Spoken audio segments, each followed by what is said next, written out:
বিরতির পর স্বাগত। কাশীপুরে মারুতি গাড়ি এবং অটোর মুখোমুখি সংঘর্ষ, আর সেই সংঘর্ষে গুরুতর আহত হয় 6 থেকে 7 জন। তাদের প্রত্যেককেই জিবি হাসপাতালে নিয়ে আসা হয়েছে।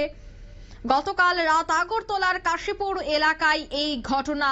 মারুতি এবং অটো গাড়ির সংঘর্ষে এই 6 থেকে 7 জন গুরুতর আহত হয়েছে। ঘটনাস্থলে পৌঁছায় দমকল কর্মীরা এবং বর্তমানে তারা প্রত্যেকেই হাসপাতালে চিকিৎসাধীন রয়েছে। তাদের কি বক্তব্য রয়েছে শোনাচ্ছি। খবর পাইছি অটো এবং মারুতি সংঘর্ষ হয়েছে। হওয়ার পরে আমরা 2 জন মহিলা 4 জন পুরুষকে রেস্কিউ করে আনিয়া পরে আমরা জিবি হসপিটালে কাশীপুর। কয়জন আহত হয়েছে? আহত 6 জনের মধ্যে মহিলা 2 জন। আর সিরিয়াস কন্ডিশন আছে নি? সিরিয়াস কন্ডিশন সবাই সব সিরিয়াস। আমরা কোন ফায়ার স্টেশনের? আমরা ফুলবাজার ফায়ার স্টেশন। কি নাম স্যার আপনার? নাম আমার বিকেন্দ্র দেবর। আর ঘটনা কোন জায়গা দিচ্ছে স্যার? বলেন না, কাশীপুর। এখন জিবি হাসপাতালে নিয়ে আসছেন না? হ্যাঁ, জিবি হসপিটাল।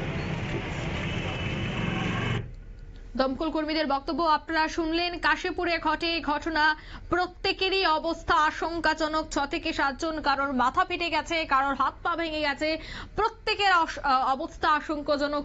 বর্তমানে তারা প্রত্যেকেই জিবি হাসপাতালে চিকিৎসাধীন রয়েছে। নিয়ে নিচ্ছে ছোট্ট একটি বিজ্ঞাপন বিরতির সঙ্গে থাকুন।